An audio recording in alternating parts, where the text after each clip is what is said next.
আশ্বিনের শুরু থেকে পূজার আমেজ ছড়িয়ে পড়ে সনাতন ধর্মাবলম্বীদের মনে। দিন গণনার সাথেই আগমনের আবাহনের নানামুখী প্রস্তুতি। দুর্গতি নাশিনীর আগমন উপলক্ষে তাই ব্যস্ত সময় কাটাচ্ছেন মৃৎশিল্পীরা। শারদীয় উৎসবকে নির্বিঘ্ন করতে প্রস্তুত আইনশৃঙ্খলা বাহিনীও। দেওয়ান ইমনের রিপোর্টে দেখুন বিস্তারিত। আশ্বিনের নীলাকাশ আর কাশবনের দোলার দিনে সনাতন ধর্মাবলম্বীরা অপেক্ষায় আছে মহালয়ের মন্ত্রোচ্চারণের সাথে দেবীপক্ষের সূচনার। শরতে দেবীর অকাল বোধনে এবার দেবী ত্রিনয়নী সঙ্গীদের নিয়ে বসুন্ধরায় আসছেন দোলায় চড়ে আর যাবেন ঘটকে।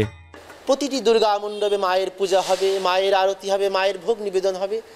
তার পুষ্পাঞ্জলিতে মুখরিত হয়ে উঠবে প্রত্যেকটি দুর্গা মন্দির, এই আশায় আমরা রাখি। এবার সাভার উপজেলায় 191টি মন্দিরে দুর্গাপূজা সম্পন্ন হচ্ছে এবং ইতিমধ্যেই মাটির কাজ শেষ হয়ে গেছে এবং রঙের কাজ চলছে।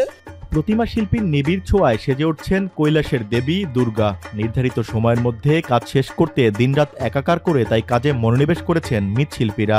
মাটির কাজ শেষ করার পরেই আবার আমরা কালারে নেমে গেছি। কালার করার পরে আমরা যে কাপড় সাপড় শাড়ি টাড়ি যাই পরাই ড্রেসিং করে তাদেরকে বুঝতে দিব। আমরা প্রতি বছরই বানাই আর যতটা সম্ভব আমরা সুন্দর করার চেষ্টা করি। সময় কম, কাজে এইভাবে একটু দেরি হয়ে গেছে কাজ ধরতে, এই কারণে প্রচুর চাপে রাত জায়গায় কাজ করতে হইতেছে। সাম্প্রদায়িক সম্প্রীতির মধ্য দিয়ে সনাতন ধর্মাবলম্বীদের সবচেয়ে বড় ধর্মীয় উৎসব নির্বিঘ্ন করতে প্রস্তুত আইনশৃঙ্খলা বাহিনী। বেশিরভাগ পূজা মণ্ডপগুলোই আমরা পরিদর্শন করেছি এবং ঝুঁকি কম ঝুঁকি ইত্যাদি নির্ধারণ করেছি এবং এই পূজা মণ্ডপগুলোতে যাতে সুচারুভাবে সুন্দরভাবে নিরাপত্তার সহিত পূজা উদযাপন করতে পারে সেই ব্যাপারে আমরা সদা প্রস্তুত রয়েছি। এবার সাভার উপজেলায় 191টি মন্দিরে উদযাপিত হবে শারদীয় দুর্গা উৎসব।